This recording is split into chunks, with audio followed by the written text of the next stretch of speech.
Hey everyone, welcome to Keeping It 100 podcast, Real Women, Real Talk with Adrienne Jacqui. Each week, we're going to dive into any and all topics, keeping it real, keeping it honest, and keeping it slightly uncomfortable. Thank you so much for joining in to today's episode. Now let's begin. Hey everyone, welcome back. I'm Adrienne. And I'm Jackie. Hi guys. We're super excited today to have on a friend of mine, Meghan. She is a sociology and psychology student with a certificate in mental health. And she's going to be talking to us today about mental health awareness. She's been on her own journey and she's hoping to use her life experience to help others by going through her master's in counseling and working through mental health and with youth, I believe, right, Meghan? Yeah, so thank you so much for joining us. We're so excited to talk with you and just gain a little bit more insight on mental health in general, but also how it's affected us all in the last year. Yeah, totally. Thanks, Meghan, for joining us. Thank you for having me. I feel honored. No, the honor. I mean, the pleasure is all ours because everybody's busy. So when you take the time to come and chat with us, it's always a good time. We're like, yay, and very grateful. So Awesome. Yeah, and super excited to learn more about, I guess, like the facts and the numbers behind all this. And so, like, I have a son who's mentally ill, who lives in like a full-time supported group home. And so I have a lot of experience just from like a parental side, but not from like a studied, knowledge base. I just know the day-to-day of kind of what that looks like. So I'm super excited to learn just more about it in general. So yeah. All right. Well, I guess I will just dive into it then, eh? Meghan, so we're just kind of curious to know what the statistics look like during the pandemic with anything that's related with mental health. If you could just give us a little bit of an insight on the stats in Canada or even just globally, if you have that idea too. So, absolutely. I think obviously we know that mental health has been, everyone's become more aware of it. I think everyone's been struggling a little bit. And for people who've never experienced anxiety and depression before, we've seen that there's a lot more people experiencing that who may, who probably wouldn't have been prone to it before. Something that, as like a professional, someone in the field, that's actually very encouraging is we have not seen suicide rates go up, which is counterintuitive. You would think that they would have, but we're actually seeing more people reaching out. So places like distress centers, anywhere, any resource where you can get help, those places are being overloaded. And that's where the true struggle is. It's not, so I mean, while that's like unfortunate, like I don't want anyone to struggle, but we haven't seen people get to that breaking point of suicide yet. Something that everyone's kind of keeping in mind in the back of their head is usually after an event like this, it takes about 12 to 18 months for people to reach that breaking point. So so it could happen later. Yeah. Like after things quote unquote get better. Yeah. And I think as people endure just long-term stress, and it takes a certain amount of time for people to, burn out in a way. And so hopefully we come out of this sooner. We can start coming out of this because I think that would be really crucial for people's mental health. But yeah, it's something that we're all kind of aware of and keeping our eye on. Just to kind of ask just a little bit outside this, it's related to that specific question, but are you finding that maybe people are also getting into more antidepressants, that it's people are being accepting of getting into medication and seeking more help that way as well? You think that's the reason why that's happening? I think a lot more people are reaching out sometimes, and I feel this isn't bashing the healthcare system. Everyone's overloaded. I Mhm. think sometimes medication can be seen as a quick fix, Mm. but it's not. You Mm. need therapy and medication with a system that's so overwhelmed as it is. Sometimes it's like, okay, let's just get everybody stable, Mm. Right. you know? And so I'm sure there's some scramble in that sense. But again, the most important thing is to just keep people safe and keep people kind of on their way and being able to handle themselves. Mm. Mm. That Okay. Makes yeah. total sense. Okay, cool. All right. Awesome. Thank Okay. you so much. So Yeah. yeah, kind of diving into more of like outside of the pandemic and stuff. I'm super curious. Megan, do you feel like, or do you know, has mental health gotten worse, or are we just more aware of it? Like, has mental health always maybe been this relevant, or like, is it just something we're becoming more aware of? Like, what are your thoughts on that? Mhm. I think personally that we've just become more aware of it. I think it's something that we have a vocabulary for now. You know, when I think back to my grandparents, there wasn't a dialogue about that. And there was a lot of hardship that they endured because there wasn't a dialogue for it. So I would say we've just become more aware. Um, has it gotten worse? I think maybe we're seeing it worsen in certain age ranges because of the use of social media and technology at a developmentally crucial part of your life. So, adolescent, for example, your brain is doing a bunch of crazy things at that point, and you don't even know what's happening. And so, when you throw an influence that heightens your state of awareness of what other people are thinking when you're already naturally worried about that, it can throw things out of whack for sure. Yeah. Oh, interesting. Yeah, like it's so funny because like in terms of like, you know, people being more aware of it. I was listening to an interview, I don't know, maybe I'm sure you guys heard about it yesterday, with Meghan Markle talking to Oprah, and she opened up about, you know, her mental health while she was in the UK. And she literally opened up to Harry, told, basically admitted that, you know, she was basically on the verge of suicide, right? She tried to reach out to like the royal staff and stuff and seeking for help, and literally nobody would even acknowledge it and be like, well, no, you can't do that, you can't go to a facility. I don't know, like do you find that like maybe in some cultures and or some areas in the world, people are still almost not open about mental health just yet, or is it just maybe because it's the royal administration? I Right, think but it broke my heart a little bit, right? And the fact that she opened up to it, she even like, yeah.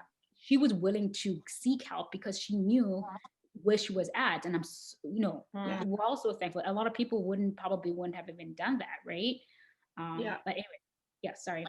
No, that's fine. I watched that part too, and it broke my heart because it takes a lot to reach out when you're in that state. What's happening in your brain is half your brain is saying, oh, it's not even worth it.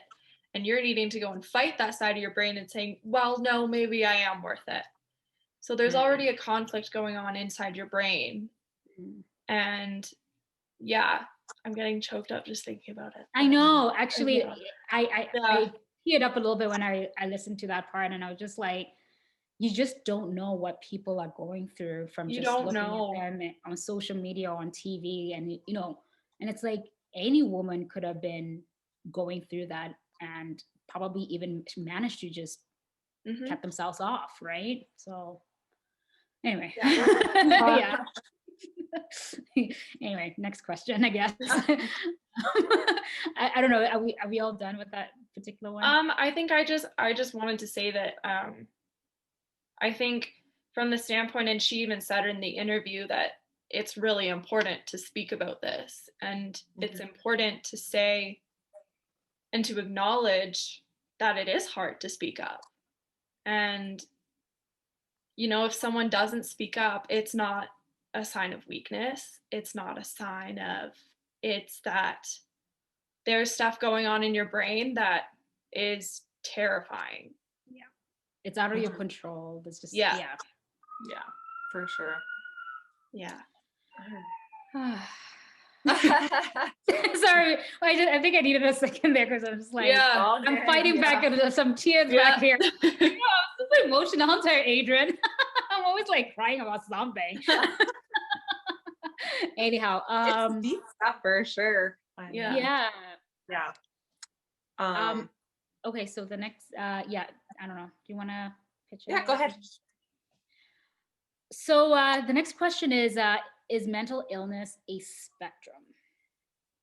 So we like to teach it in a spectrum. It's the easiest way to encompass everyone's different challenges and different comorbidities and things that arise with anxiety and arise with depression that not everyone may experience. It's a spectrum.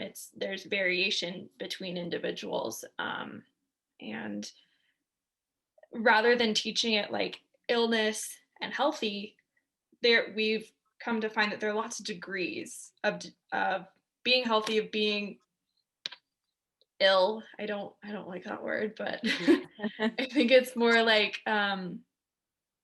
everyone is going to experience it slightly different depending on a lot of different things, depending on their environment, how they were raised, what supports you have,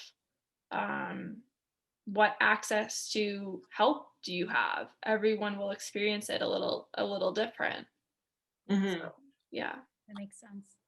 I always like thought about that because, like I said at the beginning, so I have a teenage son who has a lot of diagnosis on him.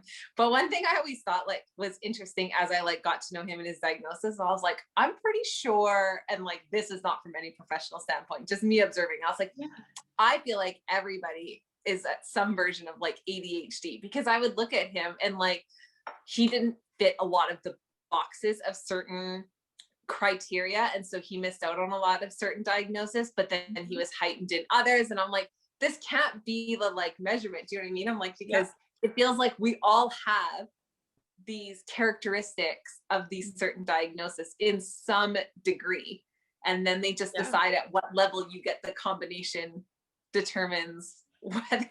Does that make any sense? Like I always just thought it was quite interesting, because I was like, maybe we're all ADHD, we just are on a different spectrum of it. And I think that's the thing, this whole idea of, and part of my degree is, what the heck is this term normal? Like, what does that mean that you're normal? You know, you could be crazy, but if 80% of the population is also crazy, then I guess that's normal, you know?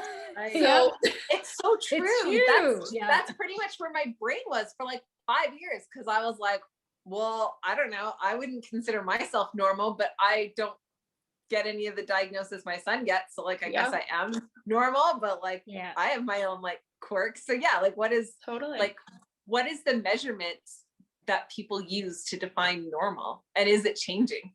I think it's always changing. The diagnosis criteria is always changing, and especially now because there's a lot more research going into girls and because girls will show ADHD, like you said, differently than how guys will. Girls will show autism differently than how guys will. And originally, a lot of we just always thought, oh, everyone's the same, so there are no differences. But it would make sense that because of your brain structure and the hormones in your brain, that you would demonstrate things differently, along with social pressures and social norms as well. Something that I found really interesting was that boys will often be diagnosed with ADHD first because they're disruptive in class, but girls tend to be more quiet. they tend to, you know, maybe they're more fidgety, maybe there are other things, but they're not disruptive. So that's why teachers won't pick up on it. Interesting. Oh, I didn't Yeah. know that. So Interesting. it's a funny interplay of both the diagnosis, but also socially and what is expected of you in society. I struggled with anxiety a lot, but it was a similar kind of thing. Like I kept it to myself because it was like, oh, well, it's okay. Like I'm functioning okay. I'm getting good grades. I'm getting this, but I was running myself crazy. Right. Yeah. But no one else could see that. So I can totally understand that.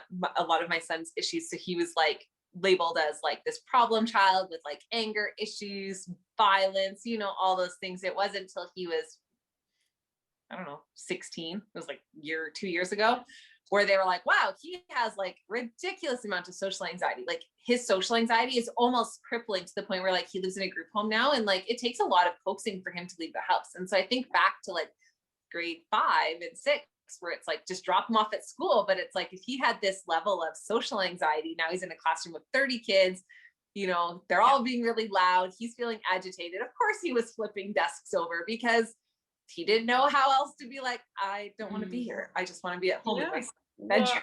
Well, when there's that much torment going on in your head, like how do you, and especially when you're that young, you don't know how to cope with it and you don't know how to deal with it. And so, For sure. Yeah. I always look back. Oh, sorry. Go ahead. No, you're good. Yeah. So I always look back. I'm a very chatty person. And I remember when I was growing up, I was a very chatty kid. And I grew up in Botswana where, you know, teachers weren't afraid to like kick you out of class if you're a chatterbox. And my whole high school, I had this English teacher, Mrs. Rawson, who literally did not like me because I literally could not keep my mouth shut. And she thought it was disruptive to a point where I literally had to move my desk outside her classroom because she didn't want me in class. And she was just so mean. And it's like, but what if I had something and nobody else? Yeah, totally. With it. I mean, I'm obviously a lot calmer now, but I was literally a very hyper chatterbox when I was growing up, and people didn't think I would make anything of myself just because of how chatty I was, and they thought I didn't focus. Even though I passed, and I know I was an A student to an extent, and like, but for them, that wasn't a typical child behavior. A child's supposed to sit there and listen and not, you know, interact or you know what I mean? It was just like just overrated, but anyway. So it's actually really interesting that you say that because there are a bunch of and I know in Calgary I think 1 or 2 schools have opened and they're a lot more freedom based. Like it's not you sit in a desk, and this has even been suggested with a lot of the articles and stuff that I have to read, that it's okay to like tell a child to like, you don't have to sit in this desk, and like it's actually developmentally healthy to interact with peers, to yes, you have to follow rules, yes, you have to listen to instructions. But apparently I didn't really, but I mean, that's why I was always outside the room. Like, were those instructions fair at that age? You know? And that's the big thing. We're asking, you know, if you're in grade 1, you just came from kindergarten where you can run around, you know, throwing blocks at kids, and now you have to sit in a desk. Like where's the bridge, you know? Totally. It's true. It's true. There's definitely some like interesting, even in like as you get older in the workplace, like I don't know, Jackie and I both come from corporate, and so it's like it is not natural to just sit at a desk in a, you know, dimly lit cubicle with fluorescent lights for 40 to 80 hours a week, depending on what your job is, and just stare at a computer. Like it's just, but like, this is what society has like deemed normal. Like you should just do it. Don't complain. What's your problem? And it's like, the problem is my brain hurts and I'm not happy and I can't think straight. And nobody's productive when they're sitting at the desk.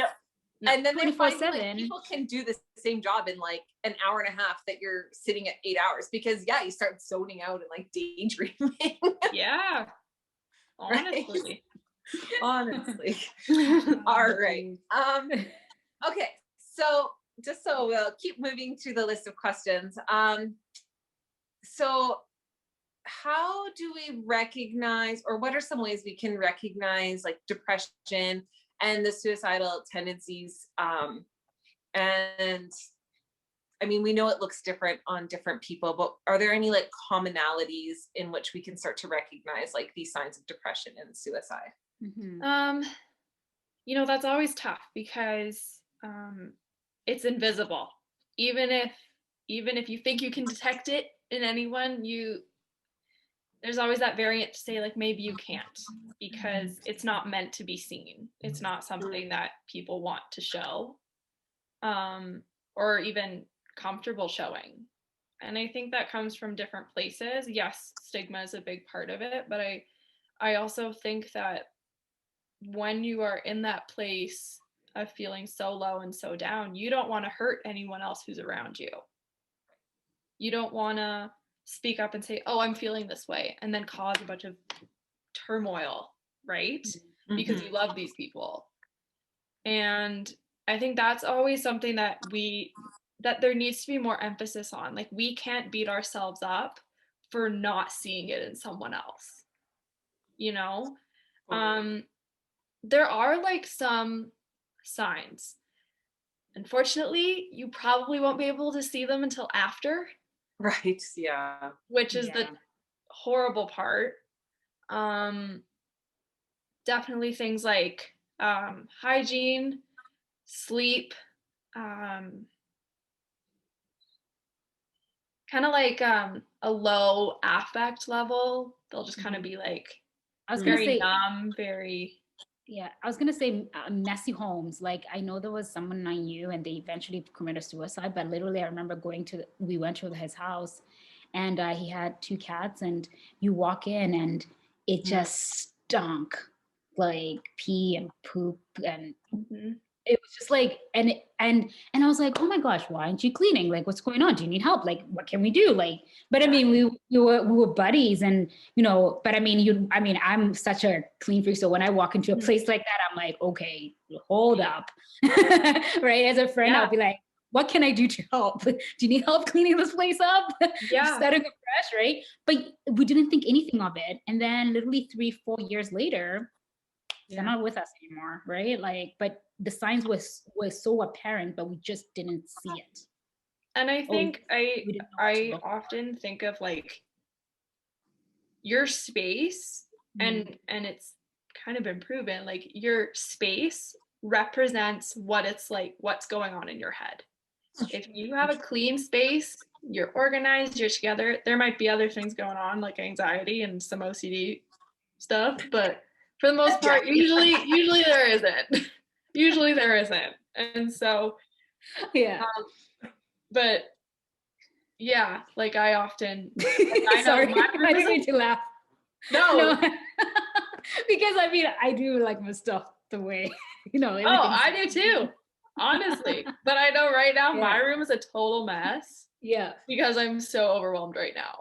That's okay. Yeah, it's true. If I'm overwhelmed, I don't make my bed. I don't do anything. Like, that's how I kind of know my like life has like, I'm at a like precipice, like a tipping point, is I'll look around my house and I'm like, oh my God, like chaos, this is a disaster. Like it's just chaos. Yeah. Where I'm like, I wouldn't say I'm like super clean, and I'm also like not dirty. I just like am messy, right? Where like I blow in, I do my thing, I get out, I do like, and so, but I'll tidy up every night. But then there'll be weeks where all of a sudden you're just like, I sit there, I'm like, oh, no wonder I feel so overwhelmed and so down, and like that depression starts hitting. And then I kind of look and I'm like, oh, my house is like terrible. What happened? I'm the same. No, I am too, because like if I have so much going on, it will start showing, because like a week will go by and maybe I've tried to tidy up and clean, but I just didn't do a thorough job. And then that's when I'm like, okay, reel it in, Jackie. There was a time when I didn't, and I'm the type of person where I have to make my bed every single morning.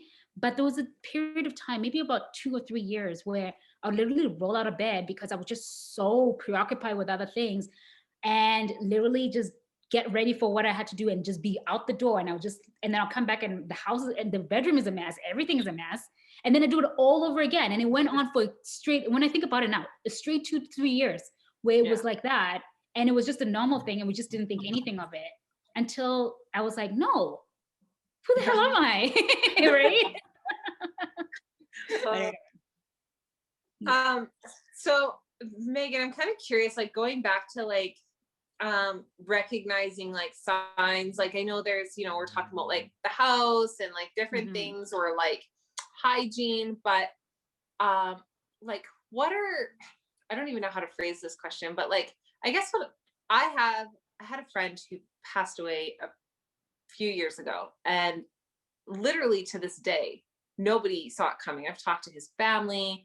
I was one of the last people to see him. Like we didn't see it coming. So like, I don't really like have a question for him so much, but like, what do you kind of do with that? Like, if, you know, how do you kind of navigate that when you say like a lot of people see the signs after, but what if there are no signs? Like, is that very common for there to not be any sort of warning signs for people at their breaking point?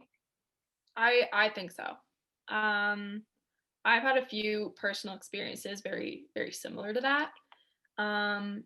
And you can't see it, and then you end up speculating, well, maybe this was it, maybe this was it. Like I said earlier, it's not something, some people don't want you to know. And some people are really good at hiding it. Yeah, I think the most important thing to do in that standpoint, because even if we speculate, we're never gonna know why. We're never gonna know the full story. The most important thing that you can do is to take care of yourself in that moment. Whether it's seeing a therapist, talking about it, whatever's gonna help you through it. I know for me, when, well, the the few times that it did happen, that I was in a similar situation, I just needed to basically go see a therapist and talk about it over and over and over again, because what's going on is your brain can't process it, and that's how trauma starts. For sure. And even if you go over it over and over and over again, eventually your brain's going to find a way and say, okay, I'm good. I'm good with this. It's not comfortable, but it's good. And so yeah. Sorry, go ahead. Oh, no, you go. I was kind of curious, like I feel like in society, or at least in the one that I'm in, because I don't know any other one, but there's like this huge sort of don't talk about it, don't, right? We kind of touched on that. It's like, so do you think like a lot of like our healing is that repetition, but we just don't have that sort of freedom to do it? And then that's why maybe there's so much like ongoing turmoil, is there's just no safe space for us to have that repetition, which seems maybe like what the brain kind of needs. Yeah, definitely. It's uncomfortable for people to talk about. I was very lucky at the time.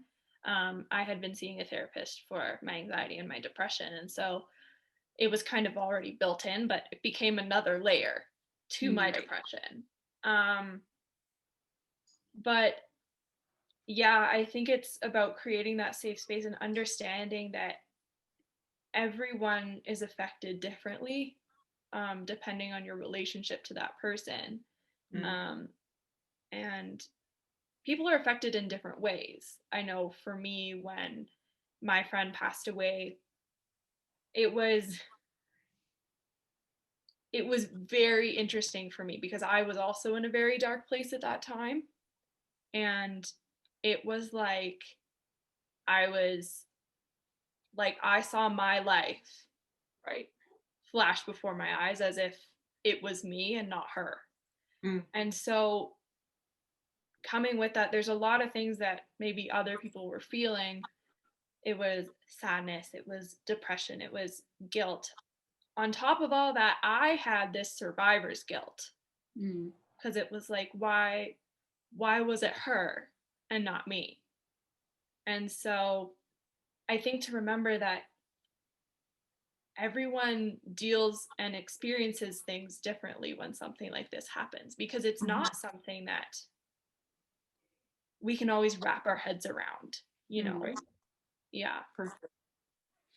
So just to going back to the recognized depression and the therapy aspect of it, what do you say, or what do you say to someone who you can clearly see that, you know, maybe they need to actually seek therapy because they're struggling with something, maybe life isn't treating them well, but they have this mentality of, oh no, I'm not going to see a therapist, I don't need a therapist, like, you know what I mean, that type of mentality. How do we, as a friend, like, or someone that you know or you care about, how do you approach that situation, right? Like, I would say that the key to anyone dealing with either a person who needs therapy and doesn't want to go, or recognizes it, or whatever the situation is, the key is to listen.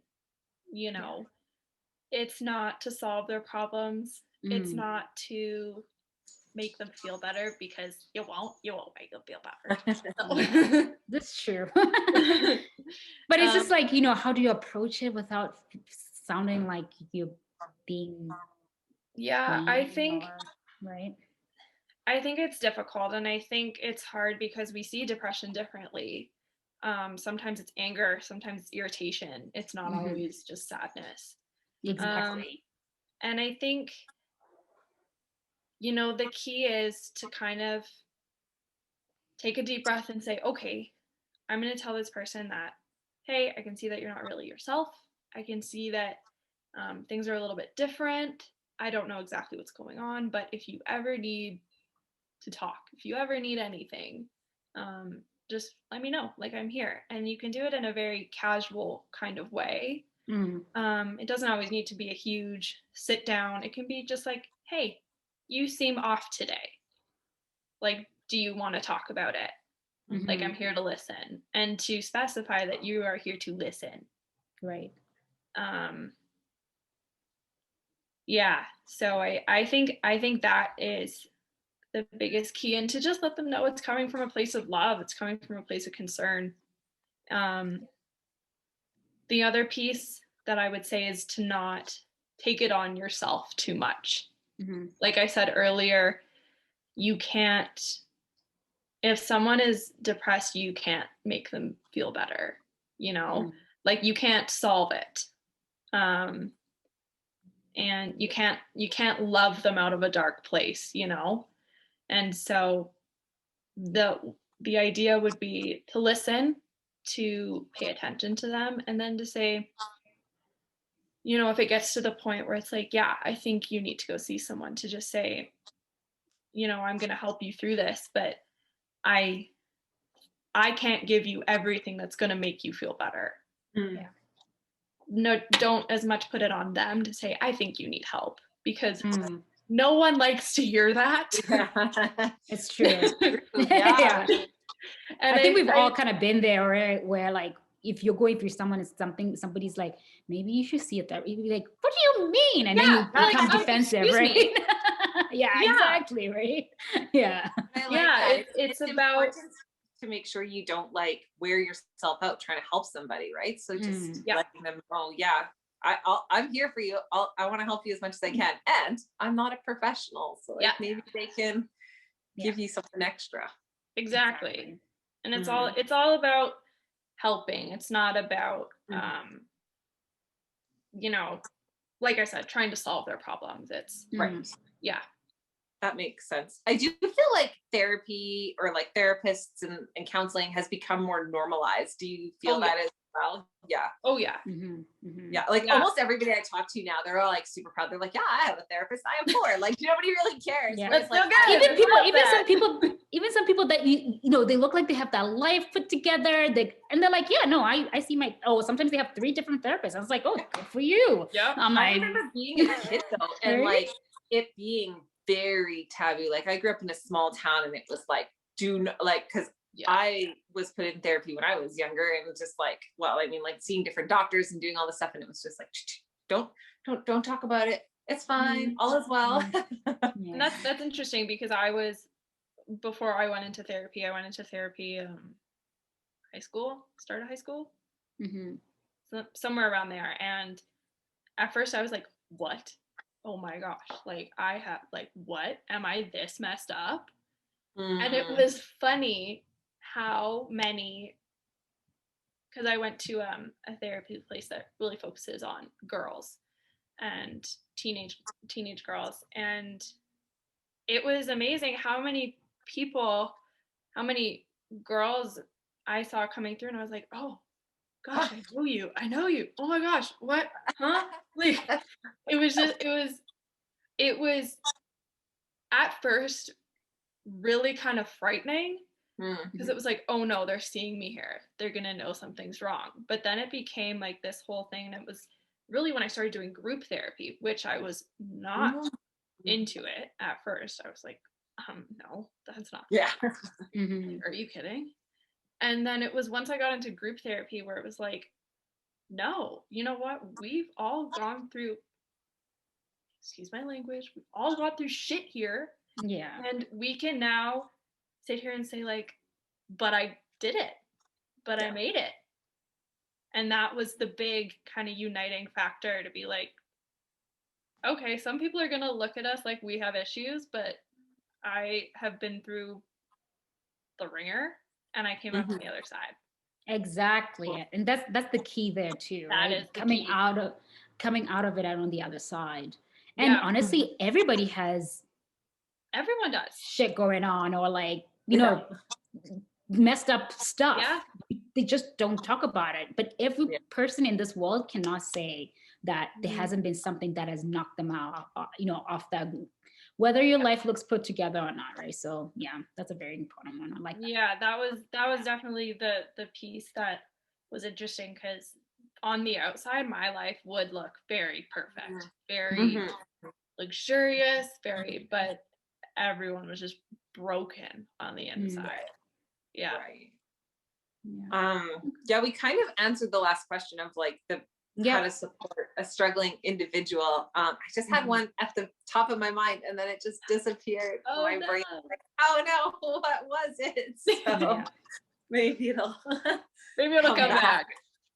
I'm sure it will. Well, this was amazing. Thanks so much, Megan, for again, I know you're busy, so like, thanks so much for joining us here today. So what would be one of the closing factors that you may want to add to this conversation, to have people out at home to kind of take it home and kind of stew on it a little bit, right? I think kind of like what we were saying, like everyone's got stuff going on, especially now. Everyone's got stuff, but I know Adrienne and I talked about this. It's important to recognize that we all have things going on, but to not accidentally diminish someone else, or to say, oh, well, my problems are worse. Right. Or when someone voices that they're struggling with something, you say, oh, well, yeah, I struggle with that too. It's kind of I know what you're doing, but it's not helpful. I found that happened a lot at the, like, I guess it maybe is still happening now, but I noticed it a lot more at the beginning of this pandemic, where you'd be like, yeah, I'm struggling, I'm depressed, I'm feeling all these things, where people would be like, yeah, but you still have a job, right? Like, you still have a house. And you're like, not the point. Right? That came up a lot, where people are oh, I just lost somebody just called me. Anyway, where I just remember I experienced it firsthand from people who were like, well, at least you still have a home. And I'm like, okay, but like, that doesn't mean, you know, you can't have issues. I mean, when my son was younger and we were like super struggling right before we got help and things were really bad, my life probably looked the most pristine ever. Right? Because I bought all the shiny things to cover up all of the problems. Yep. And I was like, if we have the biggest, fanciest high-rise apartment and the biggest, fanciest trips and the biggest, fanciest X, Y, and Z. Yeah. And I guess like that was kind of it was like a question thing that I was gonna bring up, is just like, how do you navigate that if you're trying to open up to somebody and they kind of, that was actually the question I was going to ask before and it kind of came up now, so that's great, is like, yeah, if you're like, hey, I'm really struggling, and they're like, yeah, but it could be worse, and I actually used to have a friend who would do this all the time. She's like, oh, well, that's your first world problem. And I was like, yes, and it's the only world I know, so Yeah. these are my problems. Like I you know, how do you kind of navigate feeling kind of pushed down by people, or if you do try to open up, if somebody does respond that way? Yeah, this is the tough part. I feel like the way our world works, you know, everyone, and just the way we are, everyone might need something different when they're asking for help. And some people are not going to be able to be supportive in the way that you need them to be supportive. The key to that is to say, you know, and it's hard when you're in a dark place. It's hard when you're sorry, that's my dog. When We can relate. That's okay. I'm surprised my dog has been good so far. So you're good. Oh yeah, there's a dog walking by. That's why. Oh goodness. Okay. Shush. Sleep. But I'd say that. What kind of dog is it? We might as well talk about dogs while we're at it. He's a Labradoodle. He's Oh, adorable. He's adorable. Sweet. Yeah. Great. It's okay. We usually have a dog barking, or my cat like decides to walk in front of the screen, or like there's always, this is just life, right? This is just how it is what it is. So yeah, like going back to it, I'd say not everyone's going to be able to support you the way that you need to, and I know I've definitely experienced that, and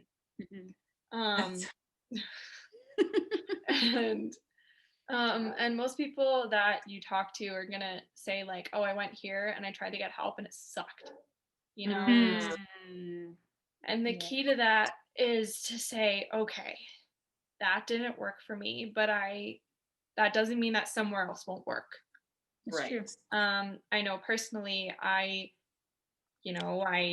got admitted to the hospital for an eating disorder program, and it was the worst experience of my life. But then, you know, and it kind of turned me off. I was like, I don't want to do this. Like, if everything's going to be like this is not good. And then I found this other therapy place, and it was honestly the best thing that ever happened to me. I'm still I don't go to therapy anymore, but I'm still super close to my therapist. I regularly talk to like the founder, like and it's just a little place right downtown, and I think you need to be your own self-advocate, and unfortunately that makes you grow up really quick. But like I said, if I hadn't kept looking and my family hadn't helped me keep looking, I wouldn't have found this amazing place, and I wouldn't be in the place that I am today. For sure.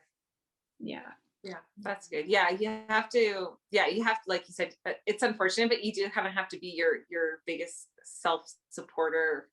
And I think that's where a lot of the hardship comes from, kind of, you know.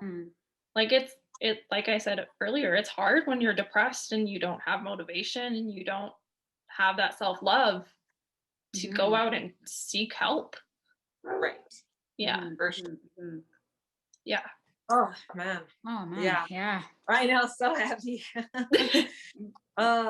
It's so, I mean, it's obviously very layered and individualized, and right, there's just, I think, I mean, obviously we're definitely turning a corner, I think, in terms of mental health, where we're recognizing that everyone's, you know, I think this pandemic, unfortunately, has helped shed light on the fact that everybody's starting to realize that, like, there is no, like Jackie said earlier, there's no one person that just like has it all together, right? We all have varying degrees, and we all are going to react differently. Exactly. Yeah. So what would be like the top kind of takeaways that we could like give to our listeners, just to, like Jackie said before, to like kind of mull it over and really just, if somebody's maybe listening and they're like, okay, how do I be my own self advocate? Like, how do I get myself off of the couch to do this? I would say the best thing to kind of sum it up is everyone, especially now, is going to have good days and bad days. There are going to be days where you are the most productive person ever, your most productive self, your happiest self. And then there are going to be days where it's not fun and it's hard. And what we need to be nice to ourselves, especially during this time. It's hard with social media, honestly, and everyone's saying, well, you should be productive at this time. You should be working out at this time, and you should be doing this, and look at this amazing craft that I made. And, you know, some days, if you get out of bed and you take yourself on a walk, good for you. You know? For sure. You know, if you eat healthy for a day, if you, and it's right now, especially because we're all fatigued, we're COVID fatigued, we're tired of not seeing people that we love and enjoying things, that it's just, it's the little things. Congratulate yourself. I now have chocolate every night because it makes me happy, so you know, it's just things like that, like do it. It's about your mentality and doing what you can right now. This will all come to an end, but right now just be really nice to yourself. For sure. And then I guess like asking for help, right? Like, and maybe even, I don't know, I'm kind of like this tainted mindset where I'm like, don't even go to friends, like go straight to like the professionals, because having somebody not be able to support you can be really hard, right? So it's always, you know, give yourself the most time. Don't go when you're in dire need. You know, try to go, you know, if you start to say like, oh, I've been really anxious, I've been not feeling myself, go talk to someone, reach out to a professional, because what we all like to see is that people have that self-efficacy to say, oh, I'm not okay, and because you're still at a stage where we can help you the most, and you're not so far gone that it's going to take years and years to get back. So that makes sense for sure. I think we assume that because we feel good, we don't need anything, but like those are the best times to kind of work on stuff, so that when the lows show up, that hopefully you have some tools in your tool belt, right? Exactly. For sure. Awesome. So Megan, just out of curiosity, what are some of the resources that, you know, people can actually kind of reach out to if they needed to, like, I don't know, free or paid? I don't know what you guys have out there that you may suggest. Definitely. So as I mentioned before, the distress center is really great. Everyone there is trained, and you know, they're going to be able to give you an assessment, and even if you just need to talk, those are great resources. So places like the university, and some jobs, I'm not quite sure, but University of Calgary or Montreal? And any university really will have wellness services and things like that. I know U of C does, under their wellness services, they actually suggest other outside help, so private practices, things like that. There's a lot through Alberta Health Services as well. I